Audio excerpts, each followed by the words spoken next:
विधानसभा चुनाव बुरी तरह हारने के बाद बीजेपी को कई तरह के चुनौतियों का सामना करना पड़ रहा है।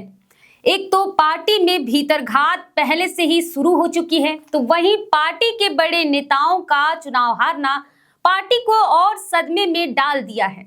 ऐसे में भाजपा को अब एक नहीं बल्कि दो मोर्चों पर जूझना पड़ेगा। तो आखिर वो दो चुनौती कौन है जिसे बीजेपी को सामना करना होगा? आइए समझते हैं। जोहार, मैं सीमा कच्छप और आप देख रहे हैं लोकतंत्र 19। दरअसल इस वक्त भाजपा के लिए एक तरफ मुख्यमंत्री हेमंत सोरेन की चुनौती है, तो वहीं दूसरी ओर कल्पना सोरेन की है। नेतृत्व के मामले में डगर कठिन है। भाजपा को विधानसभा चुनाव में मिली करारी शिकस्त के बाद अब सदमे से उभरकर आगे बढ़ने का समय है, क्योंकि अब भाजपा को सदन से लेकर सड़क तक 5 सालों तक कठिन संघर्ष करना पड़ेगा। जनता के बीच पहचान बनानी होगी। हेमंत सोरेन और कल्पना सोरेन की जोड़ी को चुनौती देना है तो अभी से रणनीति बनाकर आगे बढ़ना होगा, क्योंकि भाजपा के सामने हेमंत सोरेन की चुनौती तो पहले से थी ही, अब महिला नेतृत्व के रूप में कल्पना सोरेन भी आ गई है। और फिलहाल भाजपा में कोई ऐसा महिला चेहरा नहीं दिख रहा है जो कल्पना सोरेन को टक्कर दे सके। अब पार्टी को महिला नेतृत्व के बारे में भी गंभीरता से सोचना होगा और नए चेहरे को आगे लाना होगा और साथ ही उन्हें मौका भी देना होगा। बता दें, हेमंत सोरेन के जेल जाने के पहले तक कल्पना सोरेन घरेलू महिला थी। हालांकि वह एक स्कूल चलाती थी और अन्य गतिविधियों में भी शामिल रहती थी, पर राजनीति से उनका दूर दूर तक कोई वास्ता ही नहीं था।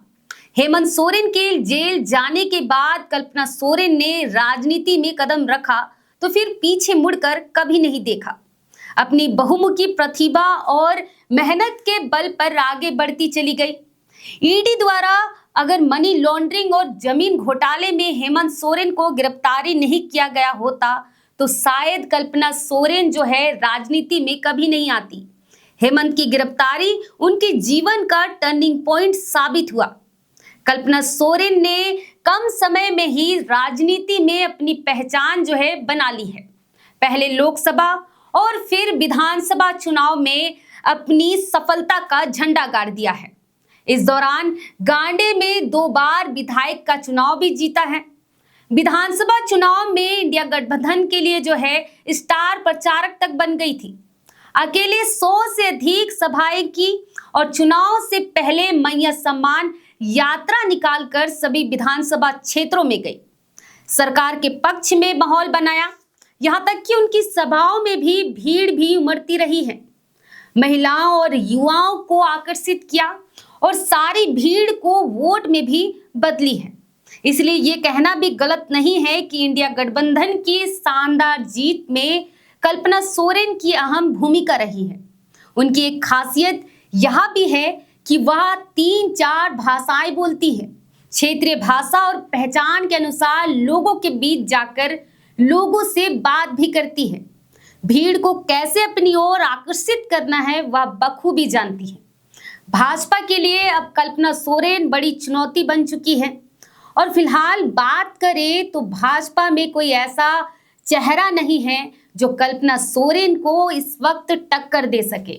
2019 में लोकसभा चुनाव से पहले तत्कालीन मुख्यमंत्री रघुवर दास के प्रयास से राजद से अन्नपूर्णा देवी भाजपा में शामिल हुई थी, जो कोडरमा से भाजपा के टिकट पर चुनाव जीती। केंद्र में राज्य मंत्री भी बनी। 2024 के लोकसभा चुनाव में फिर जीती और कैबिनेट मंत्री बन गई। भाजपा ने उन्हें कहां से कहां तक पहुंचा दिया। मतलब भाजपा में आने के बाद उनकी खूब तरक्की हुई, लेकिन भाजपा ने उनका सही इस्तेमाल नहीं किया। दरअसल भाजपा ने प्रचार प्रसार के लिए उन्हें आगे ही नहीं आने दिया, जिससे विधानसभा चुनाव के दौरान वह केवल अपने क्षेत्र तक ही सिमटी रह गई। जब कल्पना का शोर था तब भी पार्टी ने किसी महिला चेहरे को काट के लिए आगे नहीं किया। अन्नपूर्णा देवी को आगे कर पूरे प्रदेश में उनको इस्तेमाल किया जा सकता था, लेकिन ऐसा नहीं किया गया। वरना भाजपा के पास आज महिला नेतृत्व के रूप में अन्नपूर्णा जो है एक बड़ा चेहरा बन जाती और कल्पना सोरेन के मुकाबले में खड़ी होती। फिलहाल आपका इस पर क्या कहना है? आप हमें अपनी प्रतिक्रिया जरूर साझा करें। जोहार।